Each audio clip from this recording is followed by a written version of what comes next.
उसी परिप्रेक्ष्य में हम लोग इस विद्यालय के प्रांगण में उपस्थित हैं। विद्यालय परिवार आदरणीय प्रिंसिपल साहब द्वारा आमंत्रण था, हम लोग यहाँ उपस्थित हुए हैं। इन्होंने मेहनत करके अपनी व्यवस्था से ये प्रशासनिक भवन का निर्माण कराया है। आज इसका उद्घाटन भी है और उद्घाटन भी हम लोगों ने किया। हम धन्यवाद भी देते हैं प्रिंसिपल साहब को, विद्यालय परिवार को। हमें उम्मीद है कि जिस तरह से इस संस्था के लिए मदद कर रहे हैं, मेहनत कर रहे हैं, निश्चित रूप से संस्था आगे आने वाले दिनों में अपना बड़ा रूप लेने का काम करेगी। सर, यहाँ साधन का अभाव है और व्यवस्थाओं का अभाव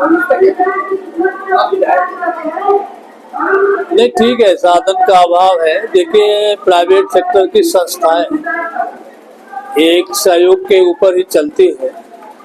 आपको पता होगा, जब हमारे माननीय नेताजी हम लोगों के बीच में नहीं है, जब यहाँ उनका पदार्पण हुआ था शहीदों के स्थल पर, उस समय आए थे वो माननीय भास्कर जी, यहाँ के विधायक थे, मिनिस्टर भी थे, तो सरकार में थे। सहयोग से यहाँ विद्यालय का सहयोग हुआ। आज हम लोग भी, चूँकि हमारे क्षेत्र का विद्यालय है, हम लोगों से भी जितना भी हो सकेगा हम विद्यालय की मदद करने का काम करेंगे। अभी अध्यापक धरना प्रदर्शन कर रहे थे पुरानी पेंशन बहाल करने को लेकर, इस पर क्या कहना है? देखिए, हम समाजवादी लोग पुरानी पेंशन बहाल करने के पक्ष में। ये पेंशन ही नहीं थी, बल्कि उनके बढ़ोतरी की लाठी थी। इस पेंशन को सरकार ने खत्म करने का काम किया है। शिक्षकों के साथ अन्याय है। हम सब समाजवादी पार्टी के लोग इस अन्याय के खिलाफ शिक्षकों के साथ खड़े। सारे देश का किसान जहाँ अपनी छाती लगा करके मेहनत करके धरती की छाती को फाड़ करके अनाज पैदा करता है, अनाज पैदा करके देश के लोगों को रोटी खाने को देता है, और उसी देश का किसान का बेटा जब दिन रात करके भारत की सीमा पे एक करके रक्षा करता है, तो हमारे देश की सीमा की रक्षा के बदौलत अपनी चैन की नींद सोने का काम करते हैं। आज वो किसान भी, हमारा नौजवान भी जिस तरह से निराश उदास, हम नहीं किसी की आलोचना करना चाहते हैं, लेकिन आज जिस तरह की व्यवस्थाएं हमारे देश में नौजवानों के लिए, देश के सैनिकों के लिए, हम लोगों के बीच में आज नहीं है। माननीय नेताजी, हमारे देश के रक्षक सिपाही जब अपनी जान गंवाते थे, हम लोग जब बचपन में आपकी तरह छात्र होते थे तो गांव में देखते थे कि हमारे देश का जवान जब शहीद होता था तो उसकी राखी आती थी, बिल्ला आता था, टोपी आती था, कभी उसकी डेडबॉडी आने का काम नहीं होता था।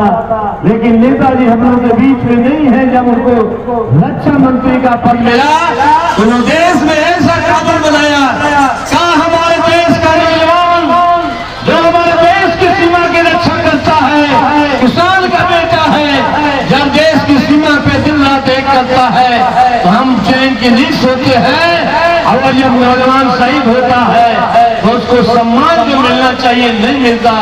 उन्होंने कानून बनाया कि आज की तारीख से देश में नौजवान शहीद होगा तो उसका राखी बिल्ला टोपी नहीं आएगी, बल्कि उसकी डेडबॉडी आएगी ये सम्मान के साथ। जनपद का जिलाधिकारी उसके अंत्येष्टि का सम्मान भी करने लगा। आज ऐसे परिवेश में और देश की सुरक्षा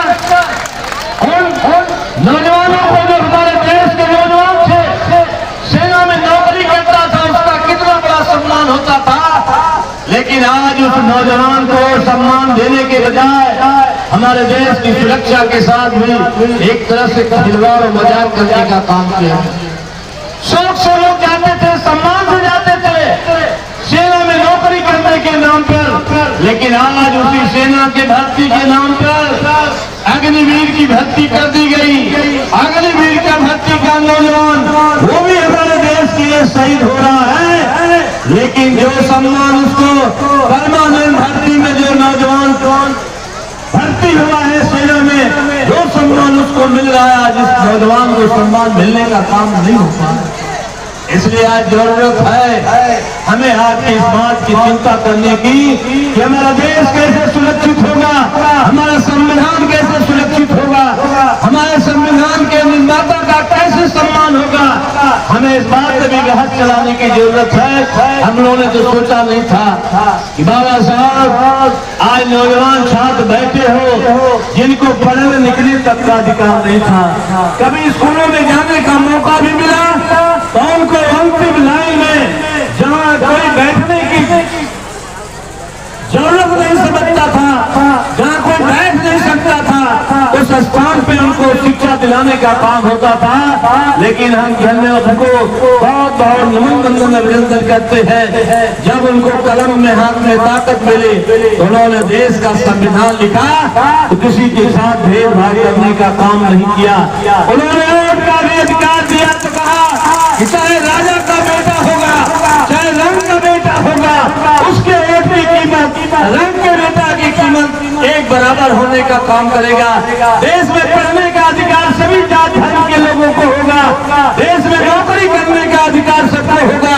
उन्होंने देश में आरक्षण की व्यवस्था को लागू करने का काम किया।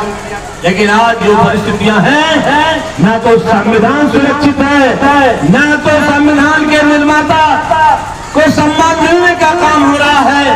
हम कोई राजनीतिक बात नहीं करना चाहते हैं। बताओ इस घड़ी में जब संविधान के निर्माता जिन्होंने हमको अधिकार दिया, जिन्होंने हमको जीने का सलीका सिखाया, जिन्होंने हमें अधिकार के लिए संविधान दिया, ये केवल संविधान निर्माता नहीं है, हम पीड़ित परिवार देशवासियों के लिए बाबा साहब हमारे देश के भगवान भी हैं, इसमें कोई दो राय नहीं है। जब उस भगवान का अपमान देश की सबसे बड़ी पंचायत में होता है, देश का प्रधानमंत्री भी हमारा बेटा होता है और सभा में यदि उनका अपमान होता है तो इस देश में इस महापुरुष के अपमान से जहाँ दुनिया में हमारे देश के लोगों का सब नीचा होता था, आज हो रहा है जिसने देश को इतना बढ़िया संविधान दिया, देश के लोगों को अधिकार दिया, आज उसको देश की सबसे बड़ी पंचायत में अपमानित करने का काम हो रहा है कि हमारे लिए इससे बड़ी शर्म की कोई बात नहीं होगी।